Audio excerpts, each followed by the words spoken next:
Bonjour à ceux que j'ai pas pu saluer. J'ai pris les deux micros parce que je ne sais pas lequel fonctionne le mieux.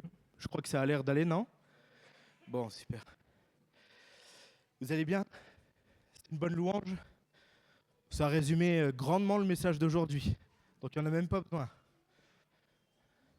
Christ, notre Pâque, a été immolé. Amen. Amen. Alors vous allez dire que je dis ça à chaque fois, aujourd'hui je suis vraiment heureux, voilà. Mais il faut savoir que pour le message de la Pâque, j'ai un peu lutté. Parce que souvent, pendant ce message-là, on se dit mais j'ai pas envie de dire la même chose. Donc on lutte avec nos pensées, tout ça. Puis au bout d'un moment, on vient le lâcher prise et on dit de toute façon, Seigneur, je ferai ce que tu diras. Et quand le Seigneur il m'a mis en pensée deux mots, l'archéologie et l'histoire. Alors je suis ô combien heureux parce que c'est ma passion cachée, l'archéologie et l'égyptologie en particulier. Et en plus, on a la possibilité d'en parler ce matin, vu que la Pâque, ça n'a pas commencé par Jésus, mais il y a 3400 ans. Il faut que je change de micro ? À notre réglage ? Non, c'est parfait. De toute façon, à chaque fois qu'il bug, je rechange, si ça vous va. Et j'aime bien comprendre les civilisations anciennes, je sais pas vous, hein, mais moi je trouve ça magnifique. Découvrir comment les peuples vivaient avant, voir comment les découvertes archéologiques qu'on a pu faire, des fois apportent une lumière supplémentaire sur les récits de l'époque. Et ce qui est fascinant avec la Bible, c'est que c'est pas juste un livre, on va dire un livre d'histoire, un livre de contes. Elle commence pas par « il était une fois ». Mais des fois, c'est vrai que quand on peut la lire, on se sent un peu, je sais pas vous, mais déconnecté. On se dit, il y a vraiment des choses comme ça qui sont produites sur cette terre. Et on a l'impression de lire un livre, mais ici, là, vraiment, dans notre terre à nous, il s'est passé ça. Ah bon, c'est possible? Et l'archéologie vient en supplément, des fois pour démentir des récits qui sont en fait fictifs, et des fois pour appuyer. Et donc, on va voyager ensemble dans cette histoire ce matin. Et comment s'organise ma prédication? On va commencer par du contexte historique. Comme ça, je vous saoule tout de suite. Je vous donne ce que j'aime. Et puis, donc du contexte historique de l'époque, ce que l'archéologie nous montre. Ensuite, on passera dans un deuxième point où on verra aussi les réalités de l'esclavage qu'il y a pu avoir en Égypte. De cette nuit aussi, en troisième point, incroyable, que la Bible appelle la nuit de Pâques. Et quel est le lien avec Jésus et son sacrifice à la croix? Ça, c'est le quatrième point. Et ensuite, on verra sa résurrection qui a changé l'histoire et l'application qu'on peut en avoir pour nous aujourd'hui. Amen. Il y a un bon programme. Donc Pâques, c'est pas seulement un événement du passé, mais Pâques, j'insiste sur le fait que ça parle encore à nos vies aujourd'hui. Ça parle de liberté, ça parle de délivrance, ça parle de grâce et ça parle surtout de l'amour incroyable de Dieu pour l'humanité. Amen. S'il y a un verset que vous devez retenir ce matin, c'est 1 Corinthiens 5, verset 7, je l'ai dit en arrivant. Christ, notre Pâque, a été immolé. Le mot immolé, c'est ça, c'est le fait de donner en sacrifice quelqu'un pour une divinité. Jésus a été donné en sacrifice pour Dieu, pour que nous puissions avoir la rémission de nos péchés et pour que la mort ne soit plus notre condamnation. Amen. Et donc, l'histoire, même si on va la voir de la première Pâque qui a eu lieu en Égypte, elle annonce quelque chose de bien plus grand. C'est Jésus. Et même si la première Pâque a libéré un peuple, on va le voir tout à l'heure, de l'emprise de Pharaon, là, la Pâque de Jésus, elle libère l'humanité. Amen. Et donc cette histoire qu'on va parcourir ensemble aujourd'hui, elle commence dans l'Égypte antique. C'est Exode 12, versets 1 à 14. Donc je vous invite à ouvrir la Bible maintenant. Et c'est dans une période où le peuple de Dieu vit dans l'un des empires les plus puissants du monde, l'Égypte. Et le contexte de cette histoire, c'est une nuit sombre, un moment de souffrance et un contexte d'esclavage pour le peuple. Le peuple d'Israël est sous l'oppression égyptienne depuis 400 ans, comme l'avait annoncé l'Éternel dans la Genèse. Alors on parle d'oppression. J'en discutais l'autre fois avec Philippe. On considère en regardant le parcours des généalogies, que le peuple de Dieu a vraiment subi un esclavage pur et dur dans une période d'environ de 80 à 120 ans, qui est quand même une période déjà énorme. Et oppressé, pour moi, c'est à partir du moment, c'est dans la Genèse 1, verset 8, où il dit qu'un nouveau roi vint en Égypte et ne connaissait pas Joseph, l'histoire du peuple. Et c'est à partir de ce moment-là où l'oppression commence à venir. Et c'est à partir de ce moment-là où il n'y a plus de liberté, où ce n'est plus un peuple où on en fait des louanges, et ça devient un peuple qui petit à petit tombe dans cette oppression. Alors on va prendre Exode 12, versets 1 à 14. On va lire le texte et après on va le laisser de côté. Alors, l'Éternel, je ne sais pas s'il y a le parfait, dit à Moïse et à Aaron en Égypte: ce mois-ci sera pour vous le premier des mois. Vous le considérerez comme le premier des mois de l'année. Transmettez ces instructions à toute l'assemblée d'Israël. Le 10e jour de ce mois, on prendra un agneau pour chaque famille, un agneau pour chaque maison. Si la maison est trop peu nombreuse pour un agneau, on le partagera avec le plus proche voisin, en fonction du nombre de personnes. Vous estimerez le nombre de personnes pour l'agneau d'après la part que chacun peut manger. Ce sera un agneau sans défaut, mâle, âgé d'1 an. Vous pourrez prendre un agneau ou un chevreau. Vous le garderez jusqu'au 14e jour de ce mois, où toute l'assemblée d'Israël le sacrifiera au coucher du soleil. On prendra de son sang et on en mettra sur les 2 poteaux et sur le linteau de la porte des maisons où on le mangera. Cette même nuit, on mangera sa viande rôtie au feu, on la mangera avec des pains sans levain et des herbes amères. Vous ne le mangerez pas à moitié cuit et bouilli dans l'eau, au contraire, il sera rôti au feu avec la tête, les pattes et l'intérieur. Vous n'en laisserez rien pour le matin, si toutefois il en reste quelque chose le matin, vous le brûlerez au feu. Quand vous le mangerez, vous aurez une ceinture à la taille, vos sandales aux pieds et votre bâton à la main. Vous le mangerez rapidement, c'est la Pâque de l'Éternel. Cette nuit-là, je parcourrai l'Égypte et je tuerai tous les premiers-nés du pays d'Égypte, hommes ou animaux.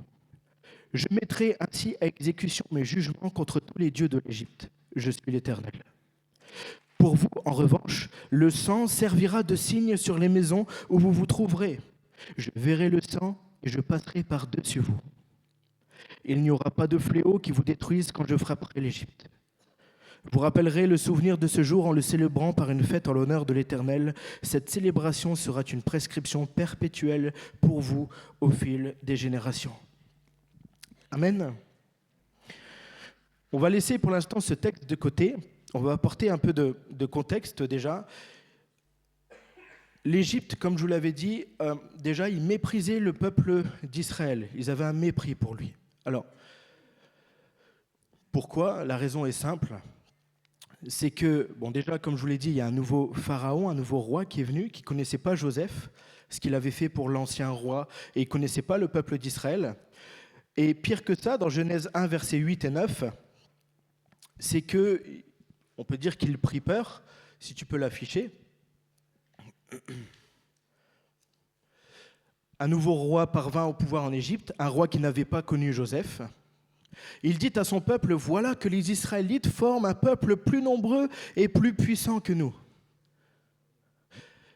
Et dans cette phrase-là, bon, il y a déjà beaucoup d'historiens qui ont dit mais c'est pas possible qu'il y ait 600 000 hommes, comme le dit Moïse, qui ont pu partir, qui ont pu faire l'exode, alors que l'Égypte à l'époque, ils étaient 2 ou 3 millions.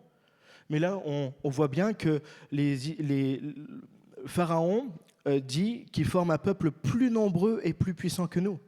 Donc ils étaient, on parle de 600 000 hommes, mais il y a les femmes, il y a les enfants, donc ils étaient très nombreux. Et les Égyptiens, il faut savoir que ce qu'avaient fait, pour vous parler du mépris, il faut déjà savoir comment sont les Égyptiens. Les Égyptiens, ils méprisaient les peuples de nomades. il méprisait ceux qui n'avaient pas vraiment de territoire, ceux qui n'avaient pas d'armée puissante, ceux qui n'étaient pas une grande civilisation. Et c'était le cas de toute façon du peuple de Dieu avant, avec Abraham, Isaac, Jacob, qui étaient des pasteurs, donc des bergers, un peuple de nomades itinérants qui faisaient paître son troupeau dans telle région, puis dans telle région, qui s'occupaient de ces troupeaux.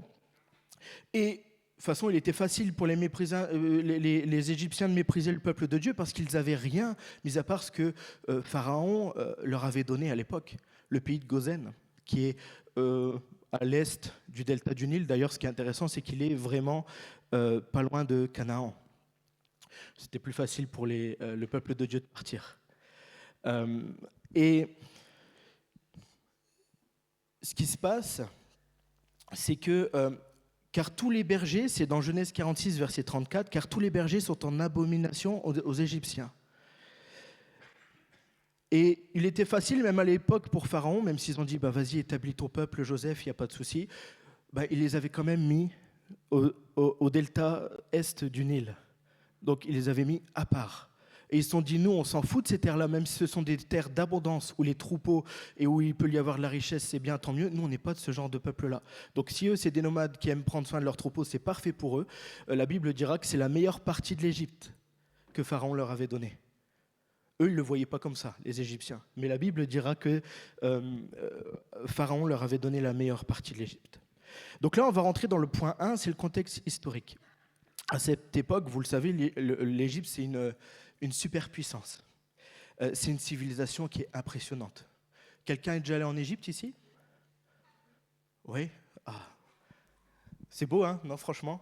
Moi, je sais qu'il y en a qui sont aussi allés en Israël. C'est des terres pleines d'histoire, pleines de richesses. En Égypte, on trouve vraiment plein de belles choses. Et on voit, c'est vraiment impressionnant, quand on voit tous les temples, tout ce qui a été érigé en peu de temps, cette civilisation, cette puissance, le nombre de chars qu'ils avaient, le nombre d'hommes pour faire la guerre, c'est incroyable. Et c'est une civilisation justement qui possède une armée puissante, remplie de conquêtes, une organisation incroyable, une richesse immense, et les pharaons sont même considérés comme des rois divins. Il y en a même un, enfin il y en a eu plusieurs, mais celui qu'on retient souvent, c'est Ramsès II qui s'est fait Dieu, carrément. Comme ça, il n'y a plus de problème. Et dans la vision des Égyptiens, les pharaons donc, sont considérés comme des rois divins, ils sont considérés comme des représentants des dieux sur la terre. Et dans leur vision du monde, leur rôle est simple, on appelle ça le Ma'at, c'est le fait d'amener l'ordre, de respecter l'ordre dans l'univers, l'ordre cosmique. Et le Ma'at, c'est ce qui représente l'ordre, la stabilité, l'équilibre du monde. Et le pharaon était chargé de protéger ça. C'est quand même quelque chose d'immense. Et c'est pour cela que lorsque vous observez les temples égyptiens, on voit presque toujours les mêmes scènes gravées dans la pierre. Je vais vous présenter des petites photos, des petits éléments historiques et archéologiques. Donc, il y a plusieurs travaux dans lesquels je suis allé rechercher. Donc, celui de Kenneth Kitchen, James Hofmeyer, je pourrais vous donner mes sources à la fin, Donald Redford, et notamment des inscriptions qui sont conservées au muséum, au British Museum et au musée du Caire. Et là, on va commencer par la première photo. Tu peux me donner la zapette, c'est parfait. Merci. Et là, vous voyez quoi? Est-ce que certains savent ce que ça signifie, cette photo? Non?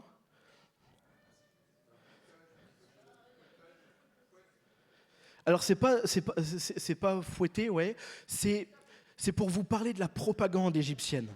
Et c'est pour ça que c'est fabuleux de rapporter un contexte historique, parce que pendant longtemps, l'Exode, les historiens se sont tirés les cheveux.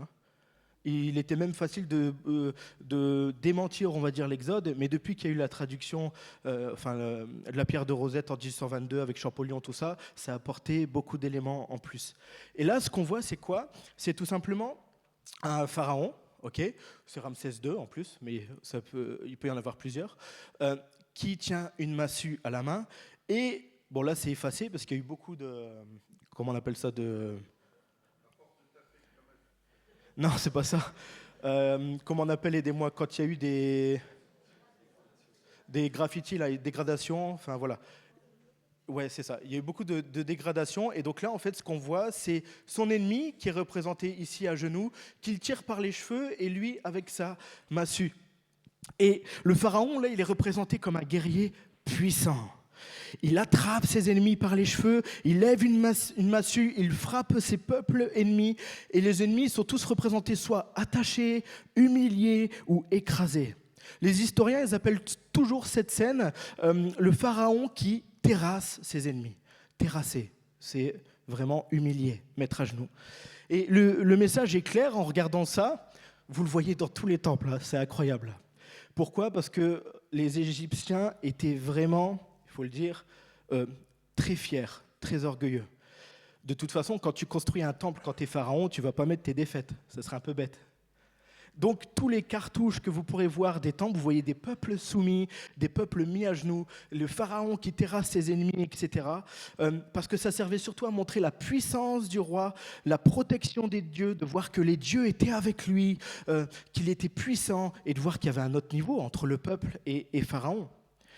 Et dans leur vision du monde, je le disais, les pharaons étaient choisis par les dieux. Et donc, admettre une défaite publique aurait signifié que les dieux ne les avaient pas soutenus et qu'ils n'étaient pas des représentants des dieux, qu'ils étaient en fait des hommes. Ça fait peur, ça, l'Égypte antique à l'époque. Et donc, on préférait tout souvent soit se taire, on ne relate pas un fait, ou transformer une situation difficile en victoire. Un des éléments, il y a eu beaucoup d'études dessus, je vous inviterai à lire, mais il y a énormément de pages, c'est 4 études sur la bataille de Kadesh, c'est un historien qui l'a fait en Hollande. Mais là, j'ai pris les travaux de Kenneth Kitchen parce qu'ils sont vraiment sympas, c'est moi qui les appète. Voilà. Ça, c'est la bataille de Kadesh. Vous retrouverez ça dans le temple de Ramsès II, pour ceux qui sont déjà allés en Égypte, c'est à Abou Simbel, à 7 km de l'ouest là, du Nil. Et dedans, vous voyez quoi ? Vous voyez Ramsès II qui est sur un char, en train de charger seuls les Hittites, ses ennemis. Et vous voyez, quand la fresque est beaucoup plus grande, mais elle avait été endommagée, que les Hittites sont en déroute complet. Ils ont peur, ils voient un grand pharaon qui est représenté tellement grand sur un char, et des Hittites tout petits. Et vous voyez que vraiment, pharaon là a une image de puissance. Alors que dans les travaux là et dans les études qu'ont pu faire les historiens, vous verrez que c'était pas du tout le cas. Quelqu'un en connaît un peu sur la bataille de Kadesh ? Non, pas du tout. C'est une bataille où les Hittites étaient un peuple vraiment grandiose aussi. Et Pharaon, comme ils avaient peur que ce peuple-là, parce que ses frontières s'étendaient, ils arrivaient petit à petit en Égypte, il s'est dit, mais eux, ils vont nous faire la guerre. Donc moi, Ramsès II, je vais aller les bouter très, très, très, très, très, très loin. Et donc il part avec environ 20 000 hommes, 3 000 chars, ce qui est énorme. D'accord ? Et la réalité de cette bataille, c'est que les Égyptiens étaient hyper mal informés.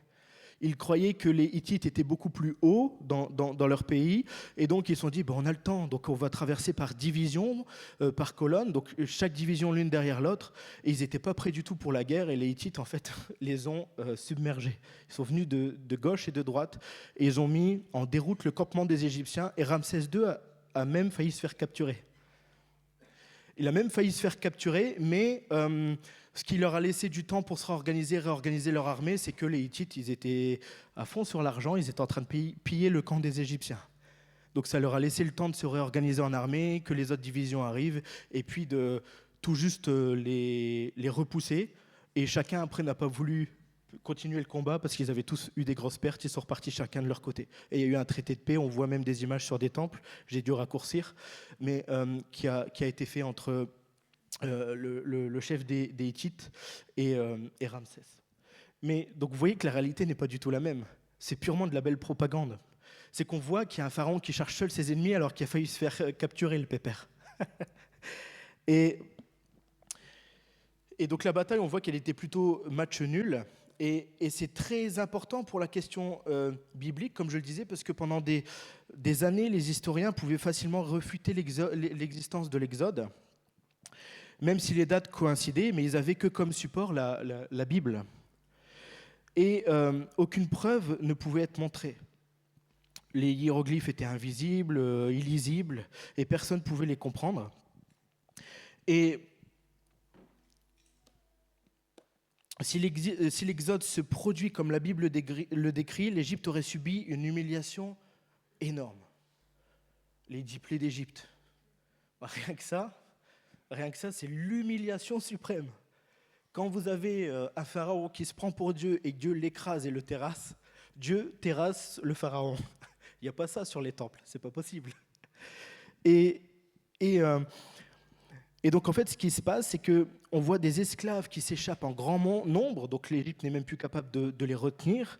Et il serait très surprenant que les Égyptiens gravent cela même dans leur temple. Ils ont même essayé d'effacer le nom du peuple de Dieu, le nom d'Hébreu, le nom de Yahweh. Ils ont tout essayé de ne jamais mettre de texte ou d'inscription pour pas qu'on puisse un jour parler de leur défaite. L'Égypte, même quand on entend l'Égypte aujourd'hui, on pense aux pyramides, on pense à une puissance. Et c'est exactement ce qu'on observe alors bon, je vous conseille pas d'y aller à ce temple-là parce que pour le coup, il n'y a rien, il reste que des colonnes. C'est le temple de Soleb. Je vous l'ai mis quand même en photo. Mais sur une de ces colonnes-là, vous retrouverez un cartouche qui est extraordinaire. C'est un temple qui a été fait par Amenhotep III il y a plus de 3400 ans. Et on considère que l'Exode a eu lieu en 1446 avant Jésus-Christ, au XVe siècle. C'est encore débattu au niveau des dates, donc il faut rester prudent avec ce que je vous dis. Et ce lieu, en fait, dessus, on va avoir Amenhotep III qui représente tous ses ennemis qu'il a terrassés, mis à genoux, ou tous les peuples qu'il a soumis. Et dans, justement, la prochaine photo, sur une des colonnes, je vous l'ai mis en grand, j'ai fait exprès de la prendre sur Internet, c'est mieux que de prendre des photos, et je ne sais même pas si vous voyez bien. Vous voyez ici une tête, un corps, le cartouche qui est ici, et je ne sais pas si vous voyez bien, mais les mains sont liées dans le dos. Et là, on voit vraiment, normalement, il est à genoux et on voit les mains liées dans le dos. Et le cartouche qui est ici, à chaque fois, c'est pour donner l'identité du peuple. Je vais d'ailleurs le zoomer un peu, et je vous ai mis les traductions à côté. Ce cartouche-là, il est super sympa, parce que, alors déjà, comment on lit un cartouche? Ça se lit de haut en bas, ok? Et ça se lit soit de droite à gauche ou de gauche à droite. Comment le savoir? C'est que quand vous voyez que les animaux ou les têtes humanoïdes, comme les hommes ou quoi, regardent vers la droite, c'est qu'il faut lire de droite à gauche. Quand ils regardent vers la gauche, vous lisez de gauche à droite. Donc là, on lit de droite à gauche. Et donc là, on voit l'inscription T3, S3, ici SW, W, et là, on rentre dans Y, H, et W3 et W. Et là, en fait, faut savoir que l'Égypte est aussi une langue, comment on peut dire, phonique, ça se dit. C'est Champollion qui avait découvert que ce n'était pas juste une langue syllabique avec des consonnes, des choses comme ça, mais c'était vraiment aussi une langue phonique. Et donc là, la traduction de ce cartouche veut tout simplement dire le pays des Chazous, Chazou qui veut dire nomade en égyptien, et Yahweh, Y-H-W, Yahweh. Et donc, ce qui est extraordinaire avec ce cartouche-là, et cette fois-ci, les historiens, c'est une information sûre, sont tous d'accord pour dire que ça représente bien le peuple de Yahweh. Et c'est formidable de voir qu'il y a plus de 3400 ans, en arrière, le nom de Yahweh, en dehors de la Bible, a été inscrit. Et on le voit sur un cartouche. C'est quand même formidable. Et c'est au moment, en plus, où il y avait cette période d'exode. Mais vous voyez que ce qui est extraordinaire, c'est qu'on ne parle pas encore d'une nation d'Israël, on parle d'un peuple et des nomades. Et il faut être prudent sur le fait aussi que ça veut dire que c'était les nomades vraiment d'Israël, parce qu'il y avait aussi des populations bédouines qui vivaient déjà sur les terres d'aujourd'hui, ce qu'on appelle la Jordanie, la Syrie. Donc il faut rester prudent. Mais imaginez ça, il y a plus de 3400 ans, les Égyptiens avaient déjà entendu parler du nom de ce Dieu, Yahweh. Et ils savaient qu'il existait un peuple lié à ce nom. Et vous verrez une autre photo qui est juste après. Ça, je vous l'ai encore une fois faite sur Internet parce que j'avais une photo au musée du Caire, mais vous voyez, vous prenez ce qui est beau, mais vous ne faites pas attention aux inscriptions. Donc là, je trouve que c'est un peu mieux, même si ça reste flou. Ça, c'est la stèle de Meremta. Et Meremta, c'était un souverain égyptien qui est venu après. Et ce souverain-là, il parle de toutes les nations sur cette stèle-là. Et la nation qui nous intéresse, c'est celle qui est ici, avec la petite flèche jaune, où dessus, il a fait mention de cette inscription qui veut dire « Israël est dévasté, sa semence n'est plus ». Et ça arrive 2 siècles plus tard, au XIIe siècle.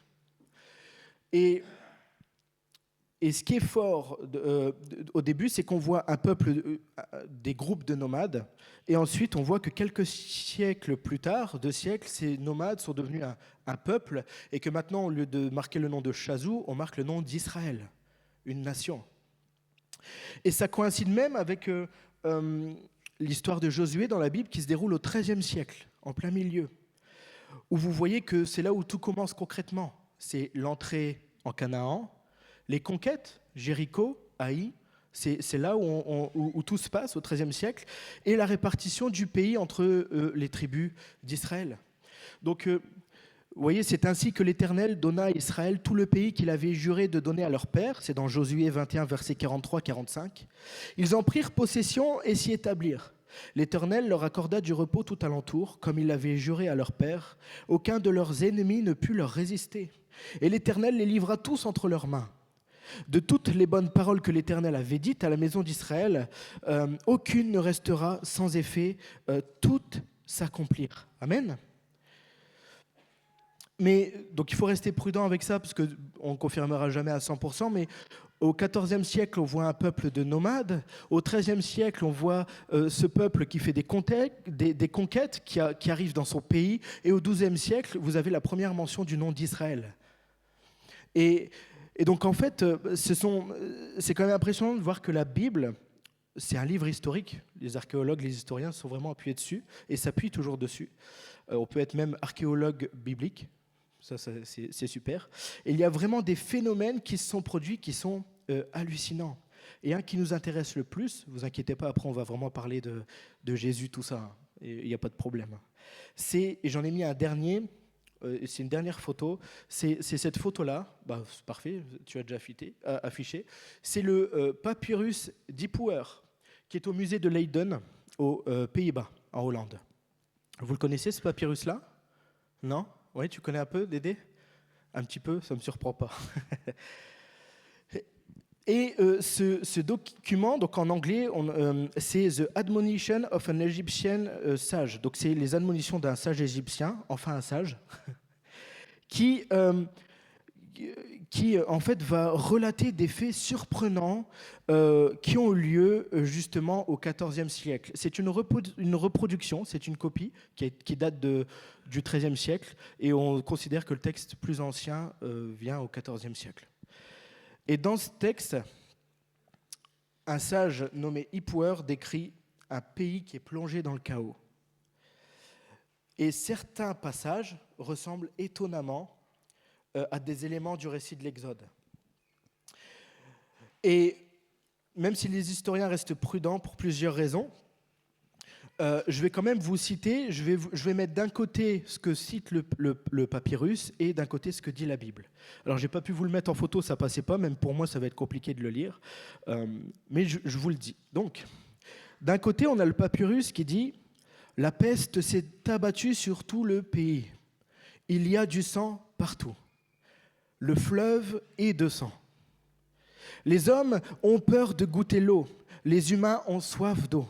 C'est notre eau, c'est notre bonheur. Que pouvons-nous faire? Tout est en ruine. » De l'autre côté, la Bible, dans Exode 7, versets 20, 21 et 24, dira « Toute l'eau du fleuve fut changée en sang.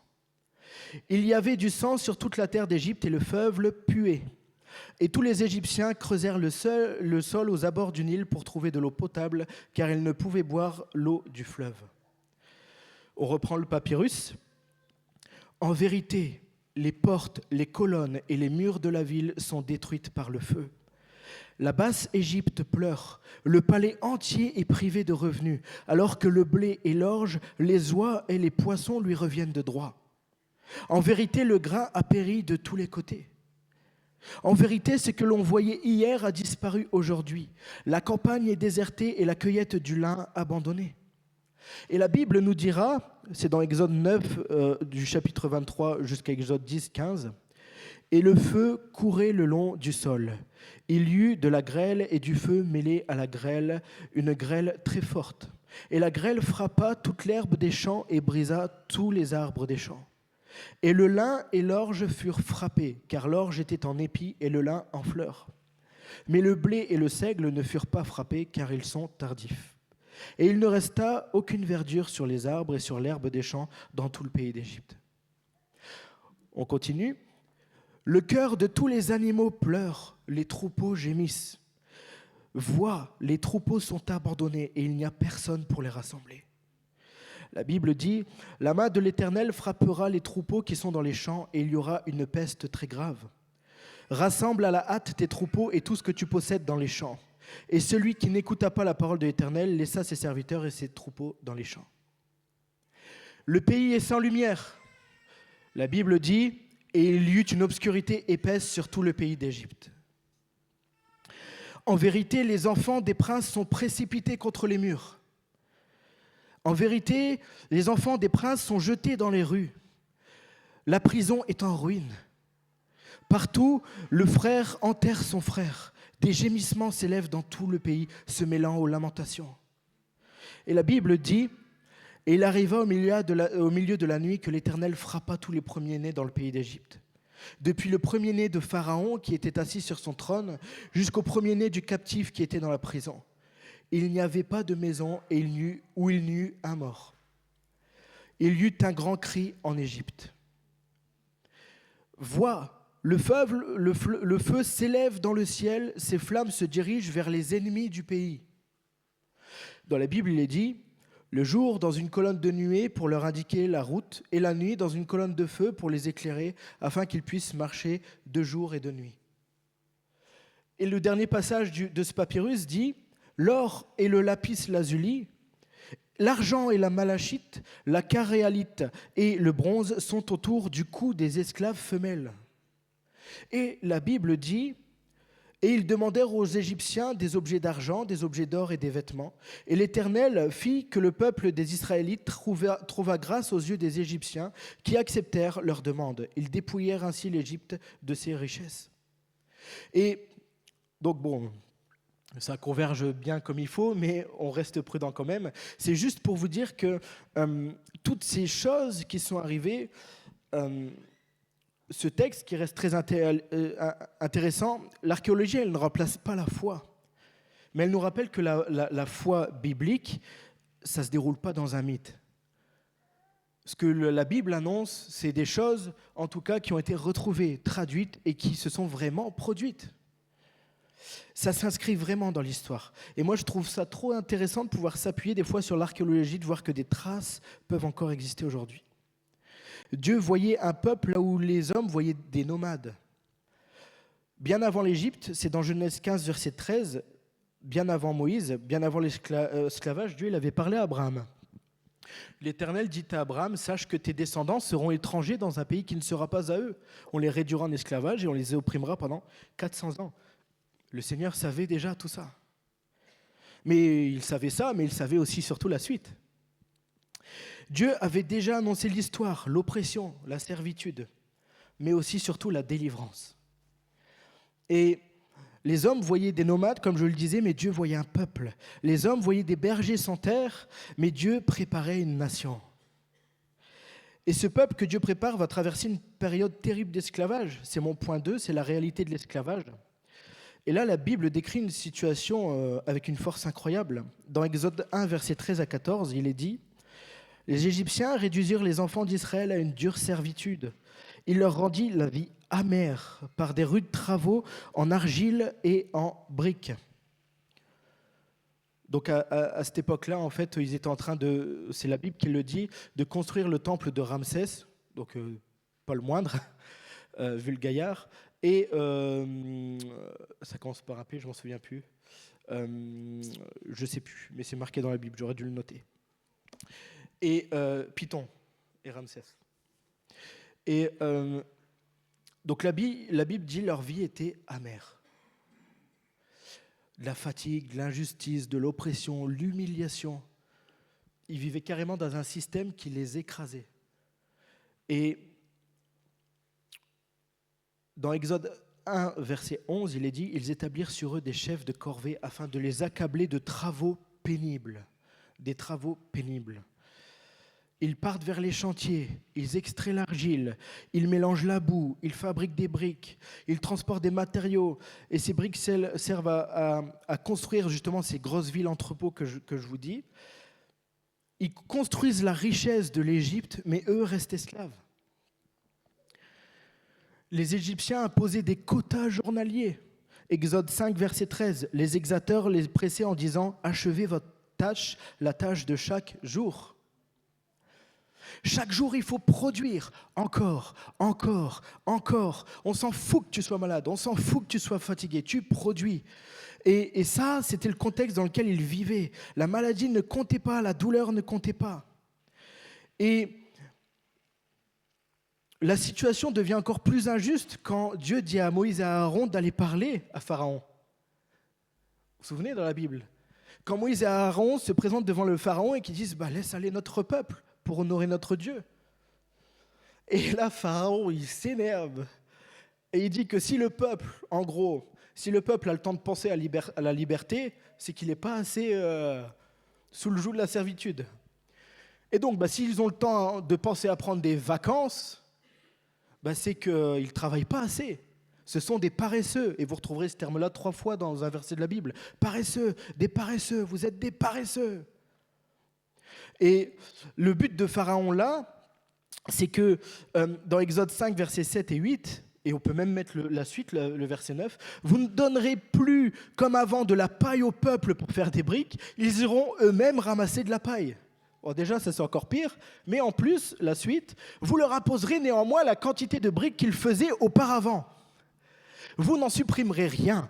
En effet, ce sont des paresseux. Voilà pourquoi ils crient, allons offrir des sacrifices à notre Dieu. » Que l'on charge ces gens de travail, qu'ils y soient occupés, et ils ne prêteront plus attention à des paroles mensongères. Mais là, il y avait un but très concret, c'était déjà de discréditer Moïse et Aaron, de faire en sorte que le peuple se retourne contre eux, parce que c'est de leur faute. C'est pas de la faute à Dieu, c'est eux qui sont allés voir Moïse et Aaron, c'est eux qui sont allés voir Pharaon. Donc les discréditer, et en plus de, tout simplement, de vraiment oppresser encore plus cette nation.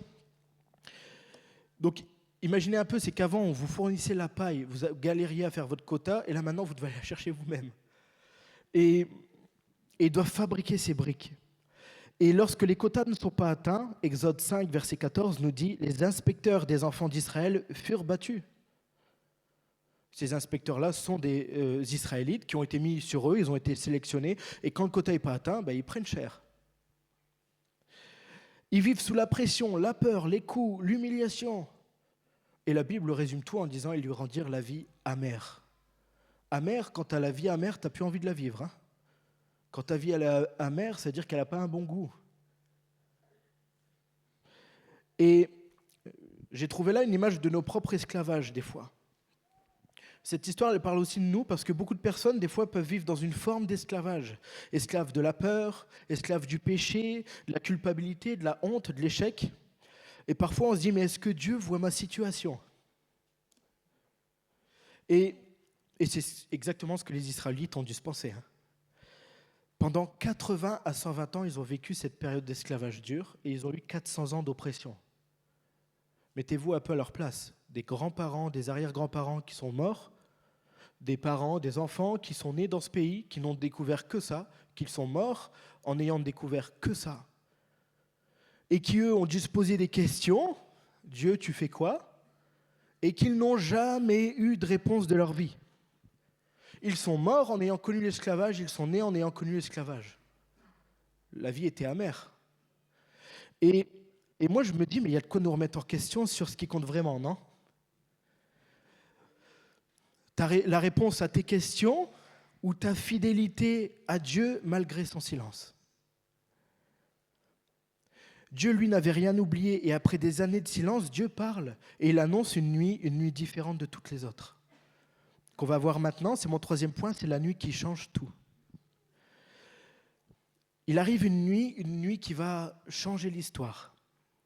On l'a lu tout à l'heure, Exode 12, et au verset 11, ce qu'il dira, c'est « Vous le mangerez », donc là il parle de l'agneau, « avec les reins sains, les sandales aux pieds et le bâton à la main. » Bon, tu ne manges pas debout avec tes pompes et un bâton. Hein?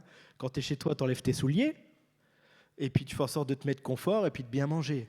Mais si le Seigneur il avait donné cette inscription-là, comprenez, c'est que déjà à l'époque, les hommes, ils avaient des longues tuniques qui allaient jusqu'aux sandales.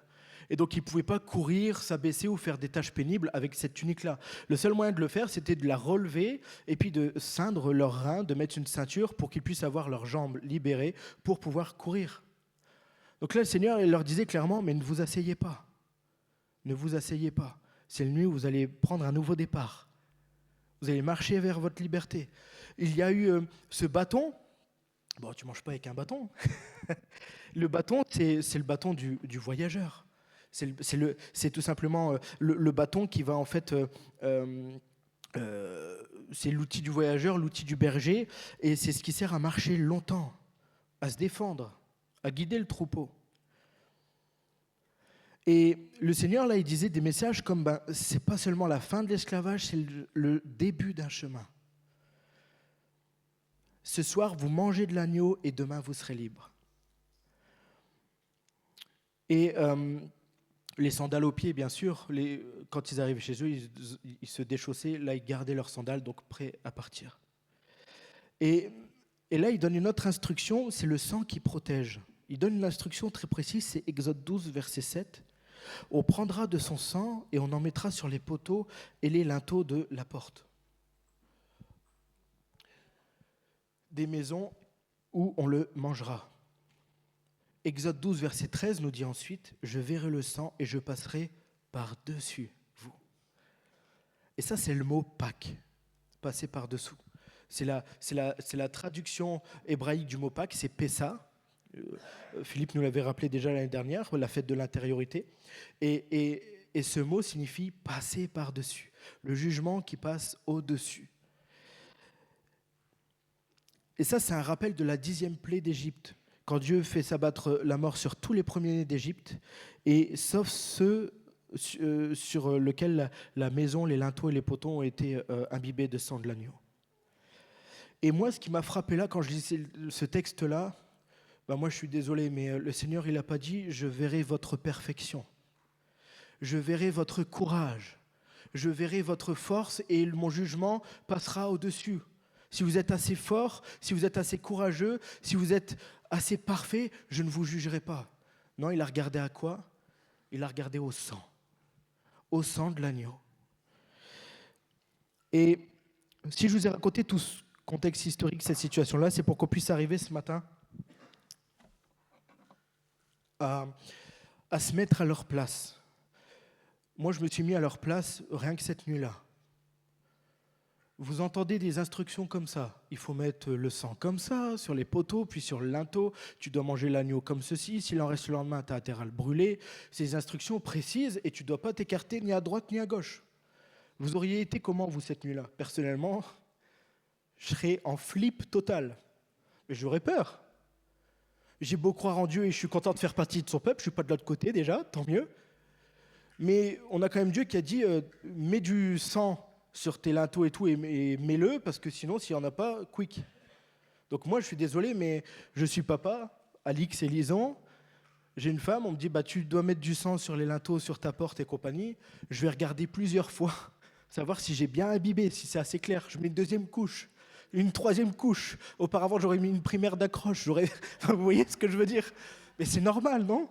Vous croyez quoi? Qu'eux, ils ont mis leur sang, ils ont mangé, ils ont fait « Oh, il était bon cet agneau, hein. Purée, allez viens, on va faire dodo. » Puis le lendemain, ils se lèvent, tout va bien. Non. Non, faut se mettre à leur place et se dire « Mais purée, la nuit de la première Pâques, ça devait être stressant quand même pour le peuple de Dieu. » Et moi, j'imaginais leur pensée, je dis « Mais je peux rien faire.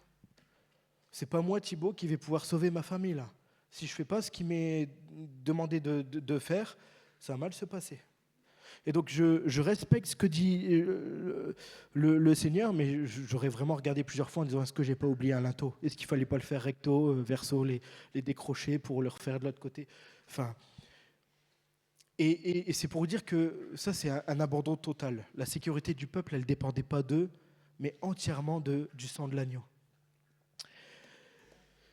Et la nuit de la première Pâque en Égypte, une famille pouvait être protégée, mais vous voyez, c'est comme on dit, la liberté a toujours un prix des fois, mais pour ça, un agneau devait mourir.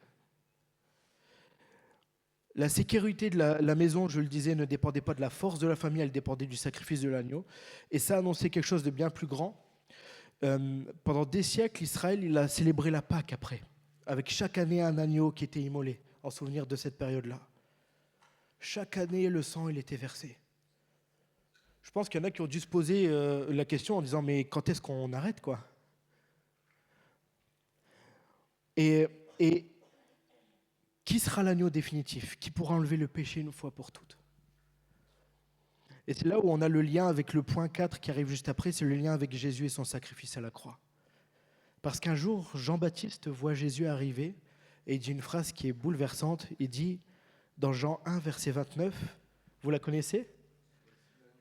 Voici l'agneau de Dieu qui ôte le péché du monde. Amen. Gloire à Dieu. Gloire à Dieu. À ce moment-là, toute l'histoire de la Pâque prend sens. De l'oppression à la servitude, à l'esclavage, à cette libération, à l'exode, à plein de choses, tout prend sens quand Jésus est déclaré l'agneau de Dieu qui ôte le péché du monde. Parce que Jésus est monté sur la croix et il a payé le prix de notre liberté. Le prix de notre pardon, le prix de notre réconciliation avec Dieu. Et c'est là que la Bible, l'Évangile devient extraordinaire.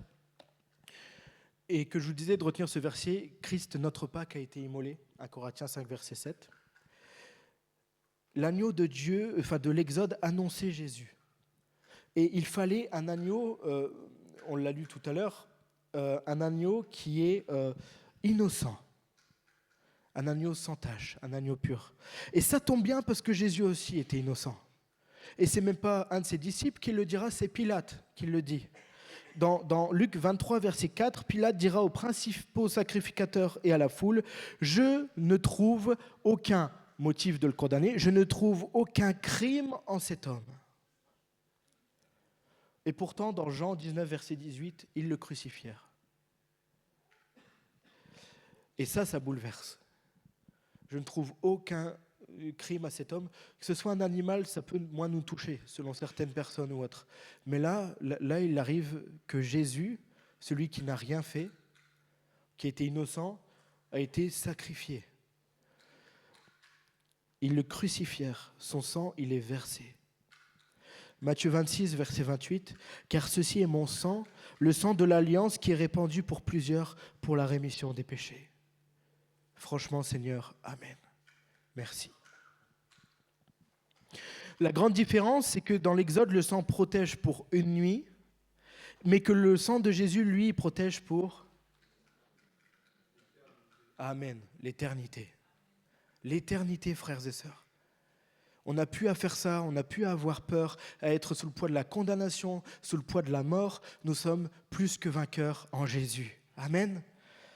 Et le sang de Jésus sauve toutes les âmes. Je le dis pour ceux qui sont aussi là pour la première fois. Le sang de l'agneau a repoussé la mort pendant un moment, mais le sang de Jésus, il a vaincu la mort pour toujours. Et justement, le point 5 sur la résurrection, je trouve que si Jésus était resté dans le tombeau, tout ça serait terminé.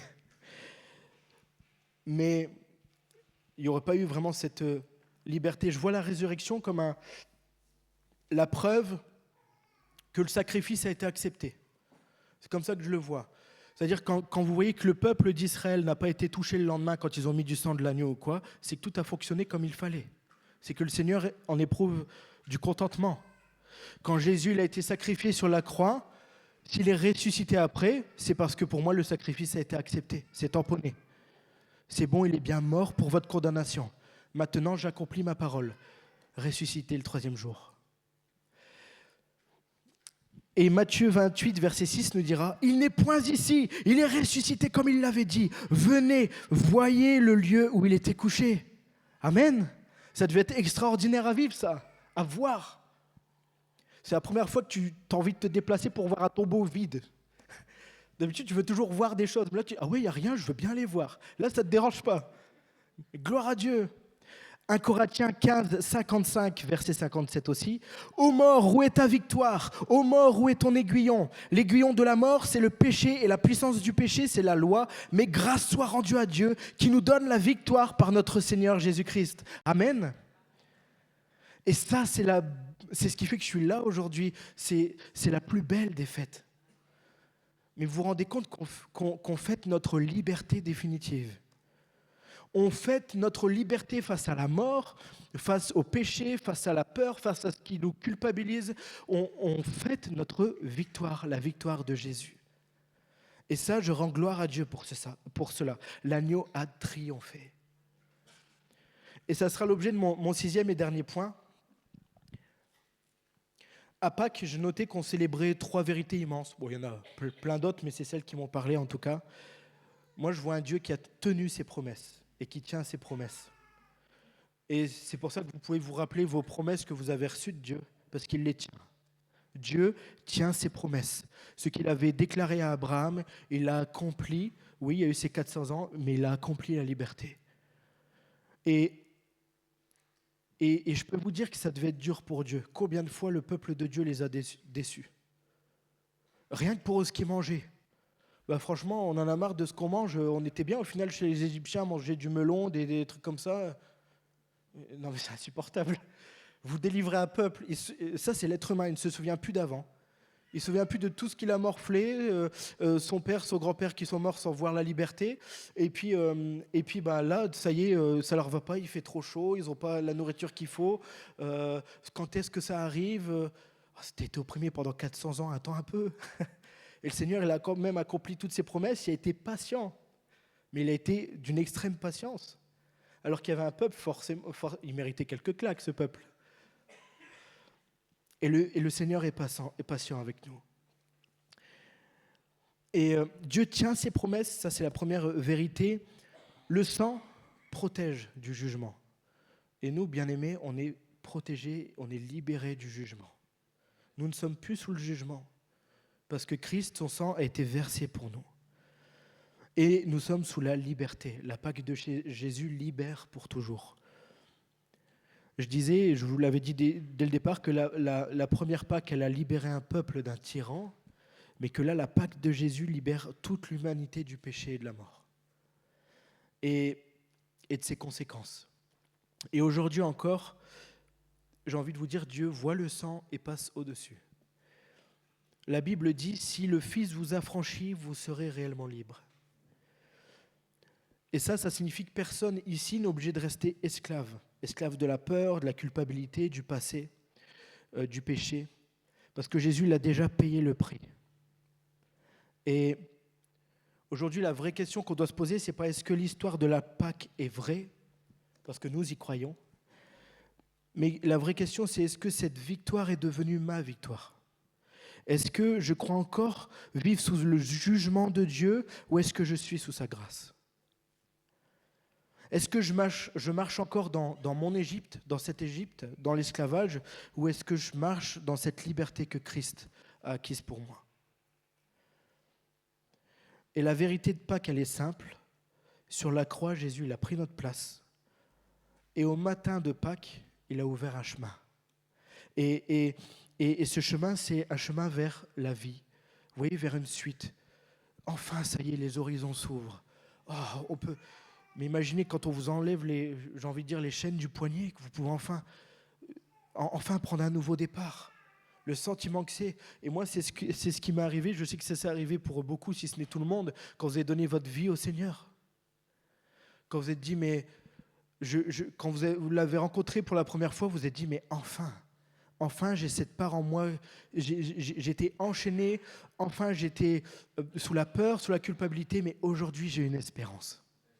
Amen. Et il a ouvert un chemin vers la vie, vers la liberté et vers lui, vers Dieu. Et donc on ne célèbre pas juste une fête, on parlait des œufs tout à l'heure, j'en parle même pas, mais on célèbre une victoire.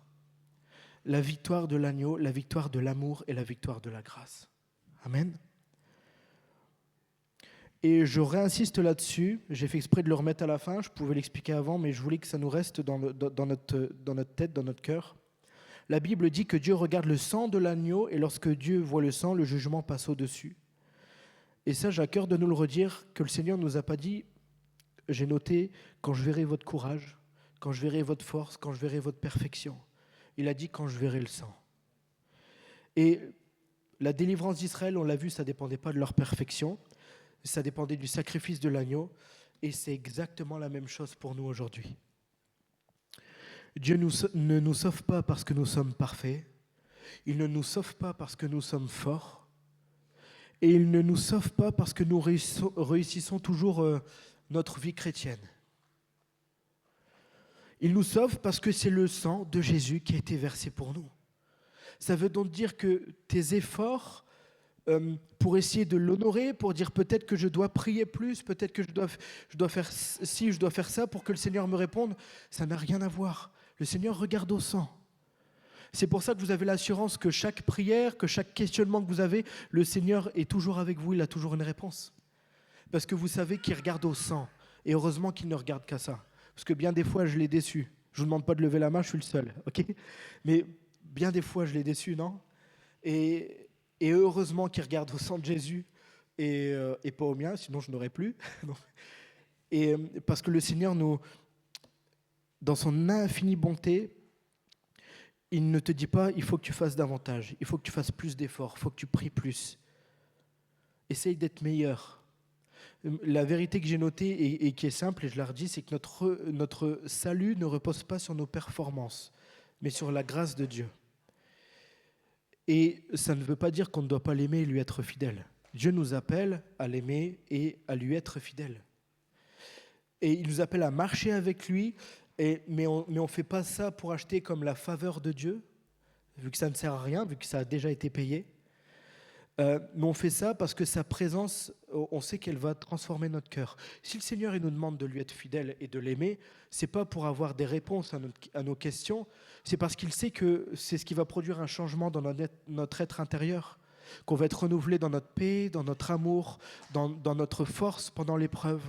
Et si le Seigneur nous demande de lui être attaché et de lui être fidèle, c'est pour qu'il puisse toujours nous transformer et nous renouveler par son esprit. Mais ce qu'il a, et c'est ça qui est beau avec la Pâque, c'est de se rendre compte qu'en fait on a, mais rien à faire, c'est ça la grâce. Il y a déjà quelqu'un qui a payé, gloire à Dieu. Et ce quelqu'un, c'est Jésus, c'est notre frère, par adoption. Et aujourd'hui, quand tu pèches, quand tu déçois Dieu, eh ben Dieu ne fait pas tomber sur toi ton jugement. J'avais à cœur de le dire aussi. Le Seigneur n'est pas comme une sorte de gourou qu'on pourrait qualifier en disant « mais parce que tu as fait ça, boum !» Bien sûr qu'il déteste le péché. Bien sûr qu'il déteste la situation dans laquelle tu te mets, parce qu'il n'aime pas te voir souffrir en premier lieu. Mais s'il te pardonne, et s'il t'a pardonné une bonne fois pour toutes, c'est grâce au sang de Jésus. Alors ça ne sert à rien des fois de se remettre comme vous savez, comme si on devait accomplir quelque chose de fou pour être libéré. Il y a juste ça à comprendre, la Pâque, ce que Jésus l'a fait. Je notais ce verset-là à la fin qu'on connaît tous, je dis que le début à la rigueur. Il n'y a aucune condamnation. Amen. Il n'y a aucune condamnation pour ceux qui sont en Jésus-Christ. Gloire à Dieu, gloire au Seigneur. Et je vais arriver à la fin de cette conclusion, mais je voudrais tous vous dire et me dire que Dieu t'aime. Et de demander de le croire quand il dit ça, parce qu'il t'a désiré, même pour toi qui es là pour la première fois, avant même que tu sois conçu. Le Seigneur avait des plans pour toi et il t'aime. Tu es aimé et tellement aimé que Jésus est mort pour toi. Et c'est ça l'amour. Tu ne comprends même pas pourquoi un homme, quelqu'un est mort pour toi, alors que toi tu ne le connais même pas, mais lui te connaît. Lui sait qui tu es, ce que tu as fait, ce que tu voudrais être. Et le Seigneur Jésus a donné sa vie pour toi à la croix. Et il est ressuscité pour te donner un nouveau chemin, une nouvelle vie. Et donc il y a bien quelqu'un qui t'aime sans rien attendre de toi quelque chose en retour. Il veut juste que tu lui donnes une place dans ton cœur, non pas pour lui, mais pour toi. Car il veut te restaurer, te relever, te fortifier, te donner sa paix. Et j'aimerais qu'on prie maintenant. Et je voudrais qu'on puisse remercier le Seigneur. Je vais demander au groupe de louanges de venir. Mais qu'on prenne le temps de le remercier dans nos cœurs. Seigneur Jésus, tu as donné ta vie pour moi à la croix. Et tu l'as fait avant même que je sois né. Tu m'as déjà délivré.